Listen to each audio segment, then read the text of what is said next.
दोस्तों, तो फ्रेंड्स, आपके स्क्रीन पे दिख रहा होगा कि मैंने एक किचन का सेटअप यहाँ पर दिया है। ये हमारे पास किचन का सेटअप, और इस किचन के सेटअप के अंदर आपको दिखाई दे रहा कि अलग अलग टाइप के मसाले, शक्कर, पत्ती, ये आपको सिस्टमेटिक वे से अरेंज करे हुआ मिलेगा किचन के अंदर। अब ये क्यों है मेरे दोस्तों? जब भी हम किचन के अंदर जाएंगे और अगर से आपको कुछ चीजें चाहिए या तो कुछ आपको बनाना है, तो बनाने के लिए आपको जो भी चीजें चाहिए वो इजीली अवेलेबल हो आपके लिए। इसलिए हमने क्या करा, हमने किचन के अंदर जितने भी सामान हम यूज करते हैं कुकिंग के वक्त, उनको अच्छी तरीके से सिस्टमेटिक वे से हम अरेंज करते हैं। तो इस तरह से अगर से कोई नया आदमी अगर से किचन में चला जाएगा और उसे कुछ बनाना है, तो उसे भी वो इजीली चीजें अवेलेबल हो। तो इसलिए हम क्या करते हैं मेरे दोस्तों, हम किचन के अंदर जितने भी मसाले हैं और टूल्स है, उनको हम सिस्टमेटिक वे से अरेंज करते हैं ताकि हमें इजीली वो अवेलेबल हो। तो ये जो बात है हमारे किचन के लिए नहीं है मेरे दोस्तों, ये बात है हमारे एक चैप्टर के लिए जिसका नाम है periodic classification of an element. So ये चैप्टर के अंदर हम एलिमेंट का क्लासिफिकेशन करने वाले हैं। जो भी हमारे पास एलिमेंट है उसका हम क्लासिफिकेशन करने वाले हैं। तो क्यों इंपॉर्टेंट है ये क्लासिफिकेशन करना मेरे दोस्तों? इसलिए इंपॉर्टेंट है कि जैसा कि अभी हमने एग्जांपल देखा कि किचन के अंदर अलग अलग सामान होते हैं और वो अलग अलग सामान को हम सिस्टमेटिक वे से अरेंज करते हैं। उसी तरह से हमने एलिमेंट का भी सिस्टमेटिक वे से अरेंजमेंट करा है ताकि हमें एलिमेंट इजीली अवेलेबल हो और उनकी स्टडी हम इजीली कर सकें। इसलिए जैसा कि किचन का मैंने आपको एग्जांपल दिया कि कोई भी नया आदमी अगर से किचन में जाएगा तो इस उसे वो चीजें इजीली अवेलेबल हो जाएगा। उसी तरह से हमने जितने भी आज के समय पर जितने भी एलिमेंट्स हैं, उन सारे एलिमेंट को हमने क्लासिफिकेशन करा ताकि हम एक एक एलिमेंट के बारे में इजीली स्टडी कर सकें। अंडरस्टैंड? तो ये हमारा मोटिव है कि जितने भी हमारे आसपास चीजें हैं, हम उन सब आसपास चीजों का हम क्लासिफिकेशन करते हैं। और क्लासिफिकेशन करने का ये फायदा है, हमें वो चीजों के बारे में इजीली जो भी इंफॉर्मेशन चाहिए वो हमें मिलती है।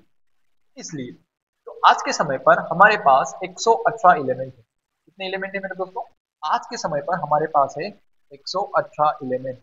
और ये 118 एलिमेंट हमने ग्रुप वाइज और पीरियड वाइज अरेंज करा है। तो जितने भी एलिमेंट आपको दिखाई दे रहे हैं यहाँ पर, वो हम ग्रुप वाइज यानी पहला first group, second group, third group, इस तरह से हमने 18 ग्रुप के अंदर सारे एलिमेंट को हमने क्लासिफिकेशन कर डाला। तो दोस्तों, ये जो क्लासिफिकेशन है वो एक दिन में, या तो फिर ये जो हमारे पास टेबल है इसे हम कहते हैं मॉडर्न पीरियोडिक टेबल। इसका नाम है modern periodic table, empty periodic table है। ये बनाने के लिए कई सालों लग गए, ये एक दिन में तो बना नहीं। तो कौन कौन से साइंटिस्ट थे और किस कौन कौन से साइंटिस्ट ने ये मॉडर्न पीरियोडिक टेबल बनाने के लिए ट्राई करा, तो चलिए उनके बारे में हम पढ़ते हैं। तो जो भी अब एलिमेंट का क्लासिफिकेशन क्यों करना जरूरी है, उससे पहले हम उसकी इंफॉर्मेशन देख लेंगे। तो need of classification of an element, need of classification of an element. There are many elements with a different property. Studying them one by one, it is difficult. Yes. आज के समय पर 118 एलिमेंट है मेरे। आज के समय पर कितने एलिमेंट है? 118 एलिमेंट। और इन सारे एलिमेंट की कुछ ना कुछ केमिकल प्रॉपर्टी और कुछ ना कुछ फिजिकल प्रॉपर्टी। जैसा कि फ्रेंड्स आप देख सकते हो कि हमारे पास जो ग्रुप 1 है, अब ग्रुप 1 के अंदर देख लो, ग्रुप 1 के अंदर हाइड्रोजन से लेके हमारे पास फ्रांसियम तक एलिमेंट है, यानी हाइड्रोजन, लिथियम, इसके बाद में सोडियम, पोटेशियम, रुबिडियम, सीजियम, और उसके बाद हमारे पास फ्रांसियम। ये सारे एलिमेंट आपको दिखाई दे, और इन सारे एलिमेंट की स्टडी करना इट इज वेरी डिफिकल्ट, यानी इन सारे एलिमेंट की स्टडी करना, एक एक एलिमेंट की स्टडी करना इट इज वेरी डिफिकल्ट। तो हमने क्या करा, हमने एलिमेंट का ग्रुप कर दिया। यानी जो फर्स्ट ग्रुप आप दिखाई दे रहा आपको, फर्स्ट ग्रुप, ये फर्स्ट ग्रुप के अंदर कुछ एलिमेंट है, हमारे पास 7 एलिमेंट है। अब ये 7 एलिमेंट में से हम किसी एक एलिमेंट का अगर से हम स्टडी कर लेंगे, हाइड्रोजन को छोड़ दो, हाइड्रोजन एक्सेप्शन के से, चलो 6 एलिमेंट पकड़ लेंगे लिथियम से लेके फ्रांसियम तक। अगर से हम लिथियम की स्टडी कर लेंगे, लिथियम की आप अगर से स्टडी कर लोगे, तो लिथियम की जो भी केमिकल प्रॉपर्टीज रहेंगी और लिथियम की जो भी फिजिकल प्रॉपर्टी रहेंगी, वही प्रॉपर्टी सेम किसकी होगी? सोडियम की, उसके बाद पोटेशियम की, उसके बाद रुबिडियम की, उसके बाद सीजियम की, उसके बाद फ्रांसियम की। यानी लिथियम की जो भी केमिकल प्रॉपर्टी है और लिथियम की जो भी फिजिकल प्रॉपर्टी है, वही सेम प्रॉपर्टी बाकी सारे एलिमेंट की है। यानी आप किसी ग्रुप का एक एलिमेंट की स्टडी कर लेंगे तो बाकी एलिमेंट की स्टडी ऑटोमेटिकली होगी। तो ये इंपॉर्टेंस है क्लासिफिकेशन। तो इसलिए द नीड ऑफ क्लासिफिकेशन क्या है मेरे दोस्तों, their property can be easily study, इनके प्रॉपर्टी के बारे में स्टडी करना इजी हो जाएगा। और दूसरी बात ये है, trends in periodic properties can be understood, और जो भी प्रॉपर्टी के अंदर जो भी बदल है वो हम इजीली जान सकते हैं। यानी फ्रेंड्स, अगर से आप फिर से ये टेबल को देखोगे, मॉडर्न पीरियोडिक टेबल के अंदर,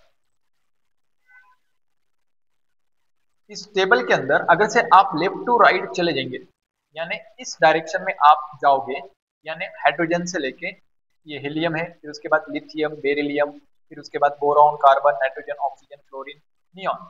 अब इस डायरेक्शन में आप जाओगे, जो मैंने एरो दिखाया उस डायरेक्शन में आप जाओगे तो उनकी जो प्रॉपर्टीज है, लिथियम की प्रॉपर्टी, बेरिलियम की प्रॉपर्टी एक दूसरे से थोड़ा सा अलग है, बोरॉन की प्रॉपर्टी अलग है, कार्बन की प्रॉपर्टी थोड़ा अलग है। यानी इस डायरेक्शन में प्रॉपर्टी चेंज होती दिखाई देगी।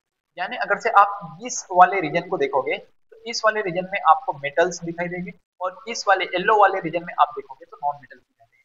यानी आप जैसा ही लेफ्ट टू राइट जाओगे तो आपको कुछ केमिकल प्रॉपर्टी या उसकी फिजिकल प्रॉपर्टी के अंदर चेंज दिखाई देगा, यानी ट्रेंड दिखाई देगा। तो इस तरह से हमें ये पता चलता है कि trends in the properties can be understood, जो भी ट्रेंड्स है वो क्लासिफिकेशन के तहत हमको पता चल जाएगा। जैसा कि आप पीरियोडिक टेबल को देखोगे तो आपको एक ग्लांस व्यू मिल जाएगा, अच्छा इस साइड पर मेटल्स है, इस साइड पे नॉन मेटल्स है, बीच में और उसके बीच में जो भी है मेटलॉइड्स है। यानी आपको एक ग्लांस व्यू मिलेगा, जो भी पैटर्न है वो आपको समझ जाएगा। तो ये उसका इंपॉर्टेंस है। दूसरा इंपॉर्टेंस क्या है मेरे दोस्तों, दूसरा इंपॉर्टेंस यहाँ पर आप देख सकते हैं, properties of the new element can be predicted. जो भी एलिमेंट आज के टाइम पर डिस्कवर नहीं है, आने वाले समय में वो डिस्कवर हो सकते हैं। यानी टाइम टू टाइम अलग अलग। अब अगर से हम बात करेंगे 19th सेंचुरी की, तो 1817 के अंदर कुछ एलिमेंट पता थे लोगों को, उसके बाद 1866 के अंदर कुछ एलिमेंट, उसके बाद 1872 के अंदर कुछ एलिमेंट पता चल गए। आज के समय पर हमारे पास 118 एलिमेंट है। तो आने वाले समय पर भी कुछ एलिमेंट हम डिस्कवर कर सकते हैं। यानी अगर से हमें डिस्कवर कर लेंगे अगर से कुछ आने वाले समय में, तो उनकी जो प्रॉपर्टीज होगी वो भी हम यहाँ पर प्रेडिक्ट कर सकते हैं। ये है हमारे पास क्लासिफिकेशन का इंपॉर्टेंस। तो it is the importance of the classification, यानी आने वाले समय में जो भी एलिमेंट्स हो रहेंगे, उनकी जो भी प्रॉपर्टीज रहेंगी हम वो आज ही प्रेडिक्ट कर सकते हैं ये वाले टेबल के तहत। अंडरस्टैंड? आगे आने वाले लेक्चर में हम मेंडलिस पीरियोडिक टेबल देखेंगे, उसके अंदर मेंडलिस ने कुछ एलिमेंट की प्रॉपर्टीज उन एलिमेंट के डिस्कवर होने से पहले ही प्रेडिक्ट कर दी थी, और वो करेक्ट थी। तो इस तरह से ये है क्लासिफिकेशन का इंपॉर्टेंस। तो चलिए फ्रेंड्स, कि आज के समय पर जितने भी एलिमेंट्स हैं, आज के समय पर जितने भी एलिमेंट्स हम आज के समय पर 118 एलिमेंट हमें पता है। बट ये जो क्लासिफिकेशन आज के समय पर कर रहे हैं हम, जो मॉडर्न पीरियोडिक टेबल आप थोड़ी देर पहले आपकी स्क्रीन पे था, ये जो टेबल है एक दिन में क्रिएट नहीं हुआ मेरे दोस्तों, सालों लग गए इस मॉडर्न पीरियोडिक टेबल को बनाने के लिए। तो कौन से ऐसे साइंटिस्ट थे जिन्होंने क्लासिफिकेशन करना स्टार्ट कर दिया? तो सबसे पहले हमारे पास साइंटिस्ट थे डोबेरेनर, ये भाई साहब। और अर्ली क्लासिफिकेशन, तो अर्ली क्लासिफिकेशन यानी सबसे पहले किसने classification of element before the modern periodic table, scientists tried to classify the element in different way, hence they are main early attempts. तो आज के समय पे जो अभी हमने स्क्रीन पे देखा कि मॉडर्न पीरियोडिक टेबल है, वो मॉडर्न पीरियोडिक टेबल आने से पहले कुछ साइंटिस्ट ने एलिमेंट का क्लासिफिकेशन करना स्टार्ट कर दिया था। तो उनमें उनमें से पहले हमारे पास है डोबेरेनर। सो डोबेरेनर ने 1817 के अंदर 1817 के अंदर एलिमेंट का क्लासिफिकेशन करना स्टार्ट कर दिया। तो उनका पूरा नाम, थोड़ा उनके बारे में हम जानकारी लेते हैं। उनका जो पूरा नाम है वोल्फगैंग डोबेरेनर।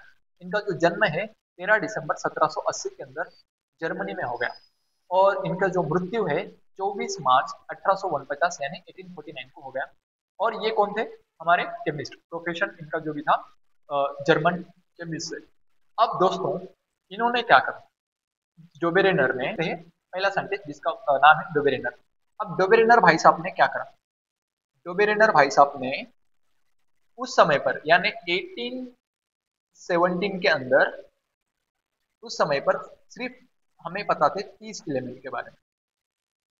कितने एलिमेंट? 30 एलिमेंट। और ये जो 30 एलिमेंट है, इन 30 एलिमेंट को वो अरेंज कर दिए with their atomic masses. Arrange all 30 elements, 30 element नहीं कुछ element, arrange arrange with increasing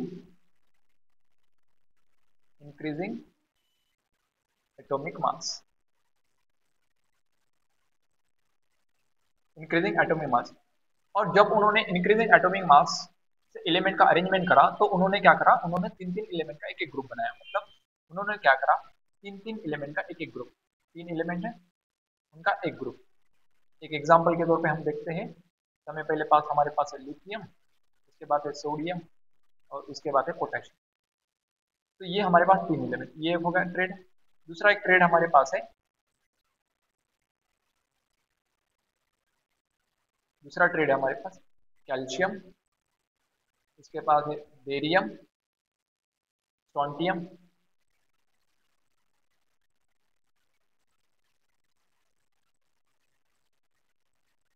calcium, उसके बाद है स्ट्रोंटियम और उसके बाद है हमारे पास बेरियम। ये हो गया हमारे पास ट्रेड। और तीसरा जो ट्रेड है वो है हमारे पास क्लोरीन, ब्रोमीन और आयोडीन। ये एक हमारे पास तीसरा ट्रेड। तो उन्होंने क्या करा मेरे दोस्तों, उन्होंने इंक्रीजिंग एटॉमिक मासेस के तहत तीन तीन एलिमेंट का ग्रुप डाल दिया। और कौन से भी तीन एलिमेंट नहीं लिए मेरे दोस्तों, ऐसे तीन एलिमेंट वो सेलेक्ट करें जिनकी केमिकल और फिजिकल प्रॉपर्टी सेम। ये सारे एलिमेंट, ये जो तीन तीन एलिमेंट है, इनकी जो केमिकल प्रॉपर्टी है, केमिकल एंड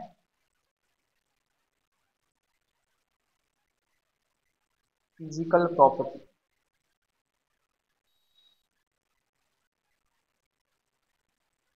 इन सारे एलिमेंट की केमिकल और फिजिकल प्रॉपर्टी सेम है। यानी लिथियम, सोडियम, पोटेशियम, ये सबके सब मेटल है, इनकी फिजिकल प्रॉपर्टी सेम है। उसी तरह से कैल्शियम, स्ट्रोंटियम, बेरियम, इन तीनों की फिजिकल प्रॉपर्टी सेम है, सबके सब क्या है, ये मेटल्स है। उसी तरह से क्लोरीन, ब्रोमीन, आयोडीन, ये सबके सब क्या है, नॉन मेटल्स। और इनकी जो केमिकल प्रॉपर्टी है वो भी सेम। अब केमिकल प्रॉपर्टी क्या होती है ये थोड़े हम देर में जानने वाले हैं। तो lithium, sodium, potassium, calcium, strontium, barium, chlorine, bromine, iodine, इस तरह से उन्होंने तीन तीन एलिमेंट का ग्रुप क्रिएट किया। उस टाइम पे सिर्फ 30 एलिमेंट थे और 30 एलिमेंट में से सिर्फ उन्होंने ये तीन ग्रुप्स दिए और इन तीनों ग्रुप को उन्होंने बोला ट्रायड।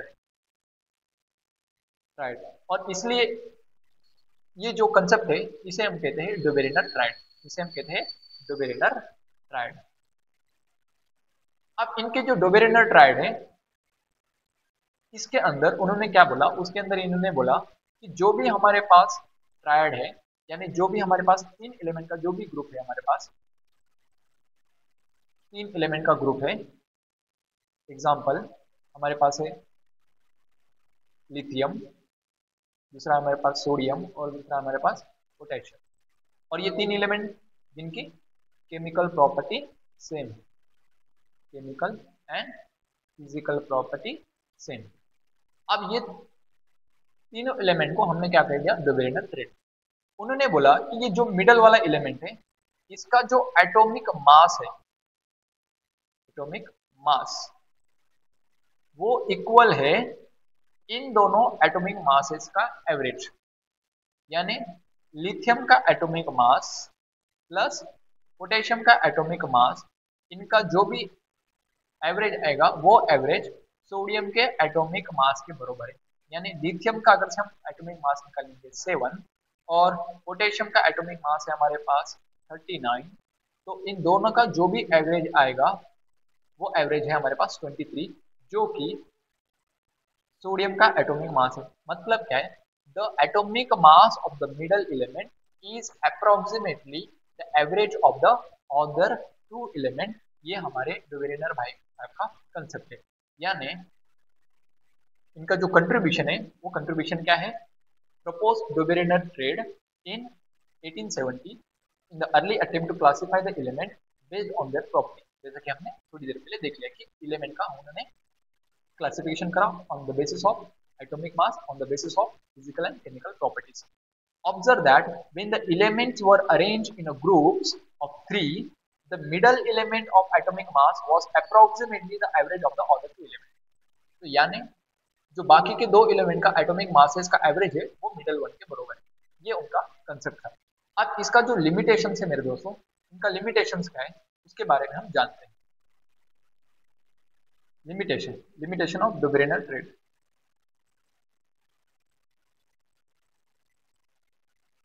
लिमिटेशन, तो लिमिटेशन यानी ड्रॉबैक्स। इनका पहला ड्रॉबैक ये है, उस समय पर 30 एलिमेंट थे, 30 एलिमेंट, 30 एलिमेंट, और 30 एलिमेंट थे, यानी अगर से हम तीन तीन की अगर से बात करेंगे तो 30, 10 ग्रुप्स होना चाहिए था, 10 groups, 10 group, but he gives he gives only 3। उन्होंने सिर्फ 3 ट्रेड दिया, जो कि हमने थोड़ी देर पहले देखा था। उसके बाद इनका जो दूसरा लिमिटेशन है वो क्या है, दूसरा लिमिटेशन ये, new element, newly discovered element, newly discovered element was not obey this concept।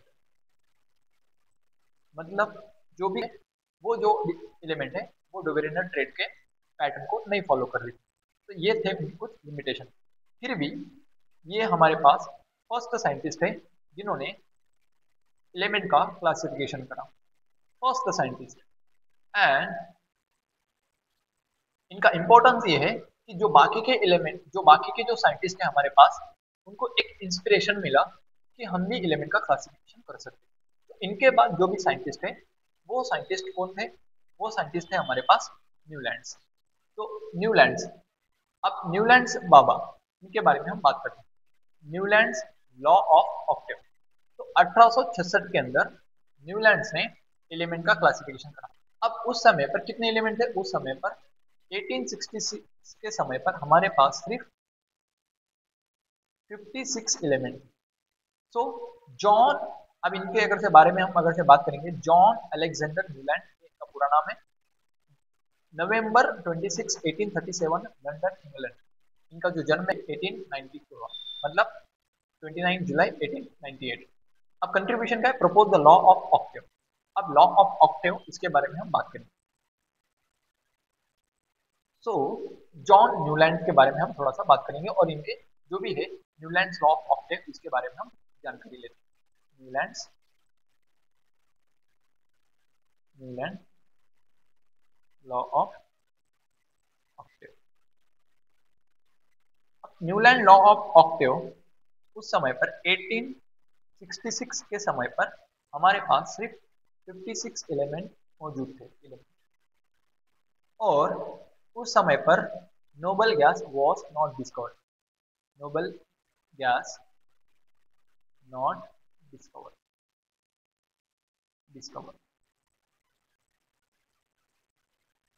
अब ये जो 56 एलिमेंट है, इनका जो अरेंजमेंट है, इनका जो क्लासिफिकेशन है,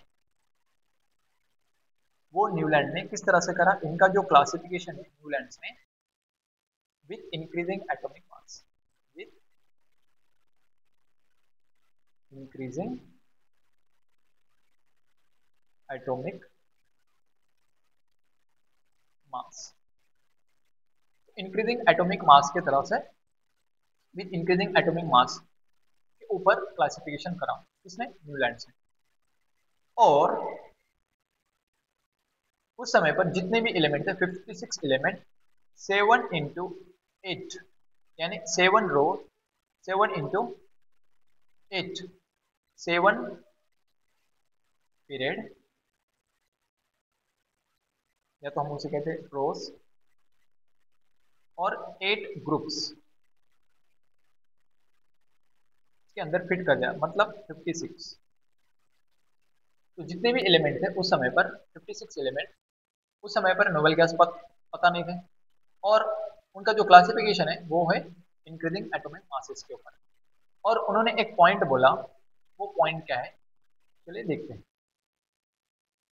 उन्होंने एक पॉइंट बोला कि जिस तरह से अगर से हमने एलिमेंट का क्लासिफिकेशन करना शुरू कर दिया, तो उन्होंने कहा कि the when he arrange the element with increasing atomic mass, the every eighth element show similar property with first element और फर्स्ट वन। मतलब दोस्तों ये है, जब भी उन्होंने एलिमेंट का क्लासिफिकेशन करा और with their increasing atomic masses, उन्होंने बोला कि जो भी 8 एलिमेंट है वो पहले एलिमेंट की तरह से, जो भी पहला एलिमेंट है उसकी जो प्रॉपर्टी है उसी तरह से बिहेव करना। यानी अगर से हम एग्जांपल की बात करेंगे तो ये जो हाइड्रोजन है, hydrogen hydrogen, lithium, beryllium, boron, carbon, nitrogen, oxygen. अब ऑक्सीजन के बाद जो भी आठवां एलिमेंट है वो है फ्लोरीन, और वो फ्लोरीन पहले वाले एलिमेंट की तरह से, पहले वाला जो भी एलिमेंट है उस तरह से उसके फिजिकल और केमिकल प्रॉपर्टी सेम, यानी फ्लोरीन। तो फ्लोरीन का जो भी प्रॉपर्टीज है वो हाइड्रोजन की तरह से है। उसके बाद अब फ्लोरीन के पास से अगर से हम एलिमेंट का क्लासिफिकेशन करेंगे, फ्लोरीन को अगर से हम 1 नंबर पकड़ लेंगे तो sodium, magnesium, aluminium, silicon, phosphorus, sulphur, और सल्फर के बाद जो भी आठवां एलिमेंट है हमारे पास वो है क्लोरीन। तो क्लोरीन जो है वो फ्लोरीन की तरह प्रॉपर्टी शो करना, यानी the every 8th element is show the similar property of the first one. Understand? तो ये था उनका सिस्टम, और इसी को कहते हैं law of Octave. Law of Octave, तो लॉ ऑफ ऑक्टेव क्या है मेरे दोस्तों? लॉ ऑफ ऑक्टेव ये है, every 8th element is the similar with the first one with their properties। फिर से एक बार अगर से हम हाइड्रोजन हाइड्रोजन हाइड्रोजन के बाद क्या है? लिथियम, उसके बाद है beryllium, boron, carbon, nitrogen, oxygen, और उसके बाद है फ्लोरीन। अब ये जो फ्लोरीन है ये हमारे पास अगर से हम काउंट करेंगे 1 2 3 4 5 6 7, और ये हमारे पास है 8।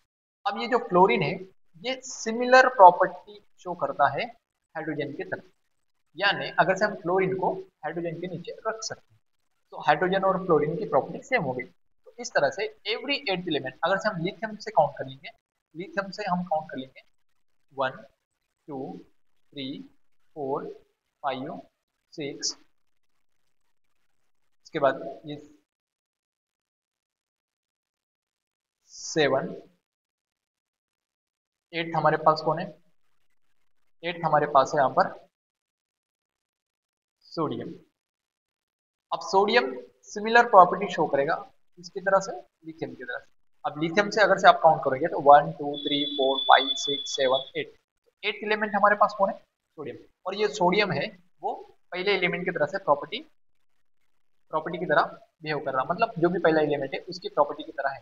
यानी लिथियम लिथियम को अगर से हम 1 पकड़ लेंगे तो आने वाला जो आठवां एलिमेंट है हमारे पास सोडियम, तो सोडियम और लिथियम की property same.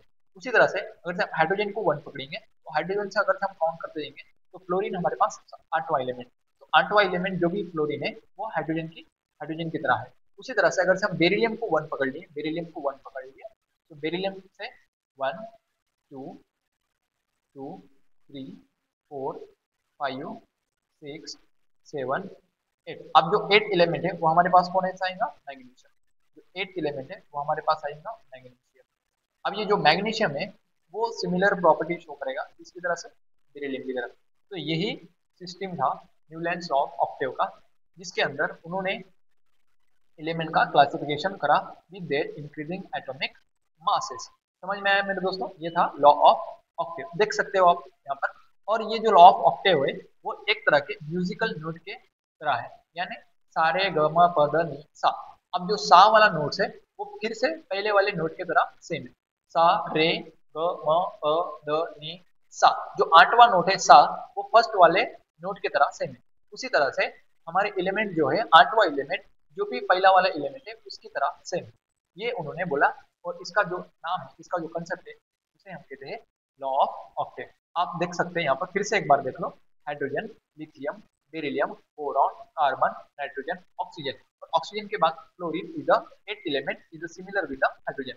Then again from the lithium, if you count the lithium 1, 2, 3, 4, 5, 6, 7, ये देखो फिर से 8, 8 कौन सा होगा हमारे पास? सोडियम। तो सोडियम जो है लिथियम की तरह सेम, तो इस तरह से उन्होंने लॉ ऑफ ऑक्टेव दे दिया 1866। तो ये था हमारे पास दूसरे साइंटिस्ट, बट इनके भी कुछ ना कुछ हमारे पास ड्रॉबैक्स है, वो ड्रॉबैक्स हम देखते हैं। चलो, सो ड्रॉबैक और limitation of Newlands law of Octave. Limitation,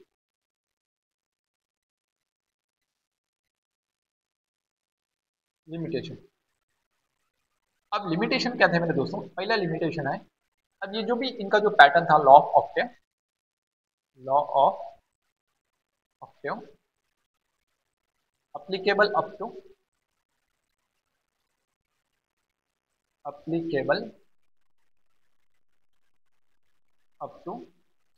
calcium. तो ये जो लॉ ऑफ ऑक्टेव वो सिर्फ कैल्शियम तक अप्लीकेबल है, उसके बाद के जो एलिमेंट है उसके अंदर कुछ ना कुछ चेंजेस हमें दिखाई दे रहा, मतलब जो भी उनका पैटर्न है वो ब्रेक हो गया कैल्शियम के बाद।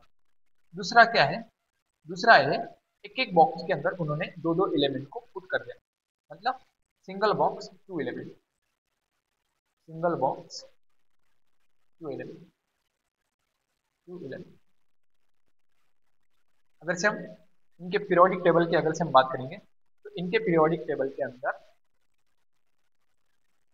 स्टार्टिंग में तो सब एक एक एलिमेंट है, मगर आप यहाँ पर देख लो तो कोबाल्ट और निकेल ये दो एलिमेंट को एक ही बॉक्स में रख दिया, क्योंकि इनका जो एटॉमिक मास है वो थोड़ा सा सिमिलर है, तो उनको कंफ्यूजन हो गया कि उसे हम कहाँ रखना है। तो यहाँ पर दो एलिमेंट है, इसी तरह से यहाँ पर भी दो एलिमेंट। तो ये था उनका सेकंड ड्रॉबैक। अब तीसरा ड्रॉबैक ये है मेरे दोस्तों, आप अगर से उनके पीरियोडिक टेबल को देखेंगे तो आपको एक पता चलेगा कि यहाँ पर जो कोबाल्ट और निकेल है वो तो हमारे पास मेटल है, और ये जो मेटल है वो नॉन मेटल के साथ है, मतलब हाइड्रोजन, फ्लोरीन, क्लोरीन, ब्रोमीन, ये तो नॉन मेटल है, और ये हमारे पास कोबाल्ट और निकेल ये तो मेटल है, तो इनको नॉन मेटल के ग्रुप के अंदर उन्होंने पुट कर दिया, तो ये उनके पास ड्रॉबैक्स। तो तीसरा इनका ड्रॉबैक क्या है? जो भी हमारे पास metal cobalt and nickel, cobalt and nickel are metals, are put with non-metals, ये था उनका ड्रॉबैक। और चौथा ड्रॉबैक अगर से आप फिर से टेबल को ऑब्जर्व करोगे तो यहाँ पर देखो जो भी हमारे पास आयरन है, ये तो आयरन हमारे पास क्या है? मेटल है, और ये जो आयरन है वो तो कोबाल्ट और निकेल की तरह प्रॉपर्टी शो करता है, तो आयरन को कोबाल्ट और निकेल से दूर किसके साथ रख दिया? ऑक्सीजन फैमिली के साथ। So iron show the property with iron show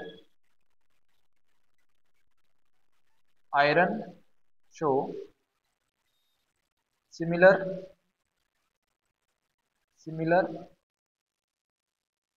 property with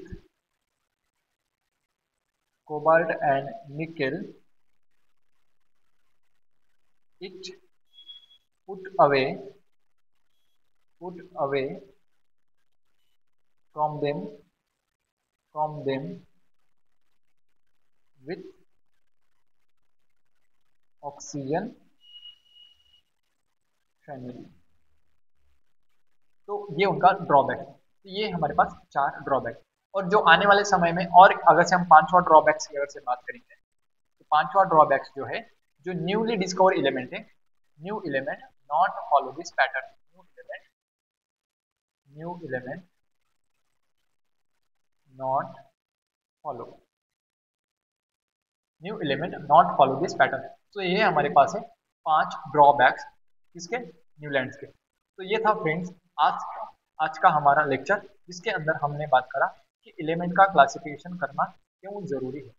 तो इसलिए जरूरी है मेरे दोस्तों, क्योंकि हम जब भी एलिमेंट का क्लासिफिकेशन करेंगे तो उन सारे एलिमेंट की स्टडी हम इजीली कर सकें।